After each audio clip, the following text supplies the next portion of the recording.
안녕하세요. 평생학교 시청자 여러분. 정신건강의학과 전문의 유은정입니다. 제가 정신과 의사로 여러 강연에서도 언급한 적이 있었는데요. 다이어트를 해본 적이 있는 많은 분들이 위로를 받았던 멘트가 있었어요. 바로 다이어트 실패는 내 탓이 아니라 어디다? 내 탓이다. 많은 경우 체중에 대한 불만을 과식하는 자신의 의지 탓으로 돌려요. 근데 그렇지 않습니다. 과식과 폭식의 진짜 이유는 의지가 아니라 감정의 문제라는 것을 깨닫는다면 획기적인 생각의 전환이 일어나요.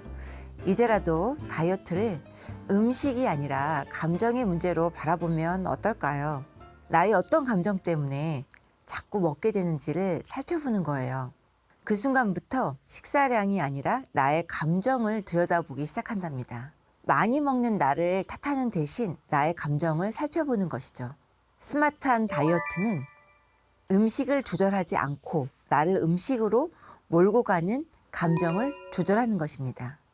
상담을 했던 몇 가지 사례들을 제가 말씀드리면 좋을 것 같은데요.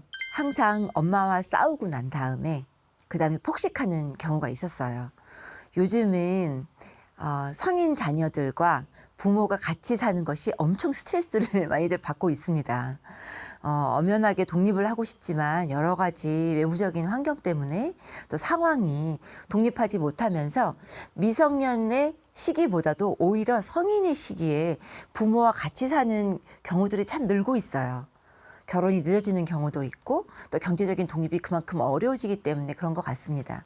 성인의 자녀와 같이 사는 법이라는 강의를 제가 할 정도로 그 부모와 성인 자녀의 스트레스가 많은데요. 어떤 딸은 저에게 이런 말을 한 적도 있어요.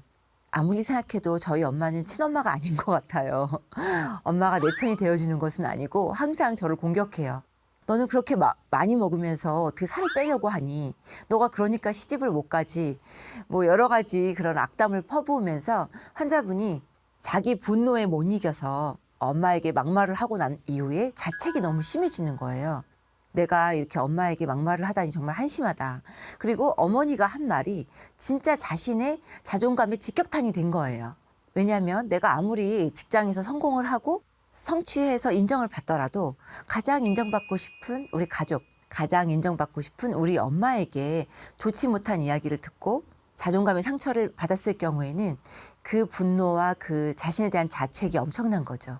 그래서 그런 괴로움을 먹는 것으로 해소되니까 오히려 엄마가 원하는 대로 다이어트가 잘 되기는커녕 오히려 폭식으로 인해서 체중이 10kg가량 늘었던 분이 계셨습니다. 그분 역시 엄마와의 갈등에 대한 심리 상담을 받으면서 자신의 어떤 상황에 대한 이해, 또 엄마 입장에서의 엄마 상태에 대한 이해를 하면서 좀 더 그런 분노가 누그러뜨려지고 관계가 회복되면서 음식으로 풀려고 했던 그런 순간들이 많이 줄어들어서 다이어트 성공을 했던 분이 있었습니다. 또 다른 경우는 이제 남자친구와 헤어지고 난 다음에 그 허전함을 이기지 못하고 폭식해서 체중이 증가한 경우가 있는데요. 보통 남자친구가 자신에게 잘해줬다면 남자친구의 부재 때문에 식음을 전폐하고 많이 힘들었어야 하는데 오히려 남자친구와 헤어지고 난 다음에 안 좋았던 기억들이 떠오르면서 본인이 이용당한 것 같다, 가스라이팅 당한 것 같다 하면서 병원을 찾아오시는 분이 계셨거든요. 본인의 그런 억울한 심정과 분노를 먹는 것으로 풀게 되면서 체중이 증가했었는데 아, 남자친구는 이런 사람이었구나. 또 나의 반복적인 연애 패턴은 이런 거였구나. 왜냐하면 상대만 바뀔 뿐이지 반복되는 연애 패턴이 있거든요. 그것을 심리 상담과 어떤 마음 챙김으로 극복하면서 다이어트에 성공하고 또 식탐이 줄어들었던 경우가 있었습니다. 가장 성공률이 높은 다이어트는 역시 이런 심리적인 안정을 기반으로 한 지속 가능한 다이어트가 아닐까 싶어요. 우리가 흔히 다이어트는 특별한 비법이 있을 것이라고 생각하는데 다이어트는 특별한 비법이 아니라 마인드 컨트롤이 중요한 거죠. 다이어트라고 하면 대부분이 원푸드 다이어트, 즉 뭐 야채만 먹는다든지 닭가슴살만 먹는다. 어떤 비법이 있는 게 아니에요. 우리가 유행하는 다이어트 푸드들이 있는데요. 그 음식만 계속 고집해서 먹을 수도 없고 또 그렇게 다이어트를 하면 정상 식사를 했을 때 반드시 실패하게 됩니다. 음식에 빠져들려고 할 때 먹으려는 충동을 지연시키는 그 힘, 그 기술이 필요해요. 나에게 음식 대신에 다른 어떤 즐거움을 주면서 말이죠. 예를 들어서 퇴근 후 당장 냉장고 문부터 열었어야 하는 직장인이 있었는데요. 그분에게 제가 내긴 처방은 식욕 억제제가 아니었어요. 그분에게 내긴 처방은 바로 퇴근길 미니 여행이었는데요. 집에 들어가서 지친 몸을 이끌고 냉장고 문을 열고 음식 찾던 분이 그 먹으려는 충동을 지연시키려는 힘이 필요했어요. 퇴근길에 바로 집에 가지 않고 미니 여행, 즉 집 근처에 있는 공원을 산책하고 집에 가는 것만 처방했는데도 체중이 10kg가량 줄었어요. 어떤 분들에게는 미니 여행은 집 앞에 카페를 들린다든지 아니면 강아지 산책을 먼저 시킨다든지, 왜 우리가 옷 벗고 집에 들어가면 일단 밖에 나오기가 힘들잖아요. 그래서 집에 들어가기 전에 이러한 어떤 일탈, 소위 일탈이라고 제가 얘기를 하는데, 그것을 하면 매너리즘에 빠진 뇌에 신선한 자극이 되는 거죠. 다이어트에서 또 다른 어려운 점은 적당히 먹는 건데요.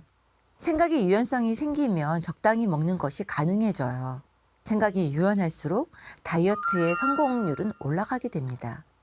다이어트에 항상 실패하는 이유가 바로 엄격함인데요. 엄격함이라는 것은 절대 먹으면 안 되는 음식이다, 리스트를 정하는 거예요. 그런데 여러분, 절대 먹으면 안 된다라고 생각하는 순간 그 음식 생각이 떠나질 않아요. 다시 말해서 다이어트를 시작하면 절대 라면 안 돼, 햄버거 안 돼 라는 금기 음식을 만들게 되는데요. 금기 음식을 만들기 시작하면 그만큼 그 음식과 내가 싸울 준비를 하는 거예요. 절대 먹으면 안 돼. 제가 말씀드렸던 본능의 뇌와 이성의 뇌가 싸움을 시작하는 거죠.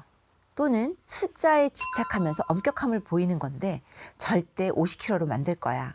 또는 꿈의 체중이 45kg로 만들 거야 라는 체중을 정해놓으면 체중이라는 숫자에 민감해지면서 51kg가 돼도 만족이 되질 않습니다. 이러한 엄격한 규칙을 적용하면서 흑백 논리에 휩싸이게 되는 것도 꽤 흔한데요. 흑백 논리라는 거는 뭐 아니면 도, 즉 식이 조절을 엄격하게 하고 운동을 2~3시간씩 심하게 하지 않으면 다이어트를 하는 것 같지 않다는 거예요. 엄격하게 조절하거나 아니면 반대로 그렇게 못하고 폭식 후에 그냥 누워서 제자리에만 있는 모습, 그 두 가지만 있는 거죠. 그래서 뭐 아니면 도, 우리가 all or nothing이라는 흑백 논리인데요. 엄격함을 갖고 완벽주의가 있는 분들에게 이런 사실이 많아요. 어떤 분들에게는 또 식욕은 공포로 다가와요. 배가 고프면 겁부터 나는 거죠. 배고픔 자체가 나쁜 것이 아닌데 배고프면 마치 큰일 난 것처럼 생각이 들어요.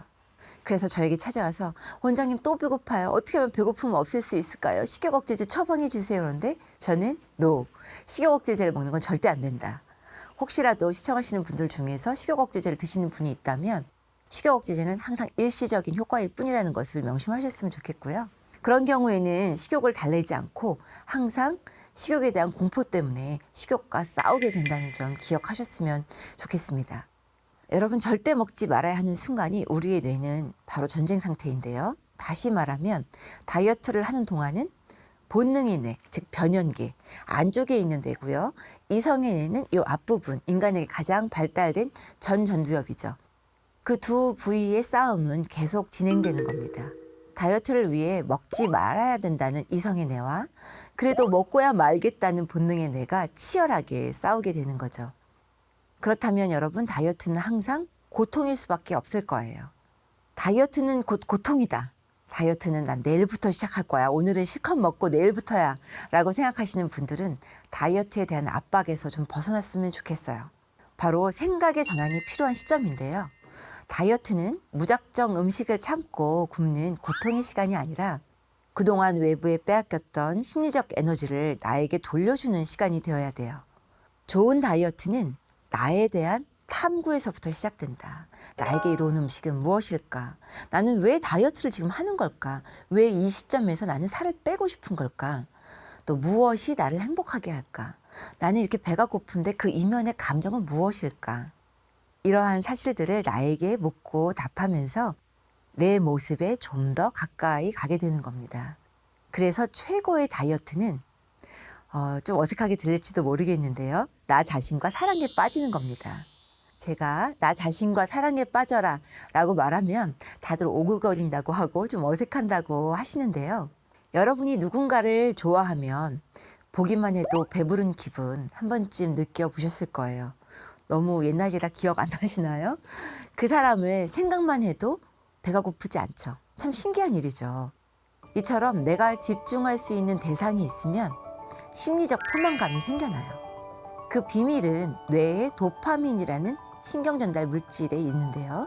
우리 뇌에서 도파민이라는 신경전달 물질이 분비되면 포만 중추가 만족감을 얻게 되고 그러면서 조금만 먹어도 포만감이 생기게 되는 거죠. 이처럼 먹고 싶은 것을 적당히 먹어도 살이 빠지게 되는 그 원리를 뇌에서 돌아가는 호르몬의 그 원리들을 이해한다면 여러분의 다이어트가 더 이상 힘든 시간은 아닐 거예요. 자, 여러분 다이어트는 고통의 시간이 아니라 나를 돌보는 시간이라는 의미 이제 이해하셨죠? 다음 시간에는 나에게 위로가 되는 음식은 어떤 게 있을까? 자세하게 살펴보도록 하겠습니다. 경청해 주셔서 감사합니다.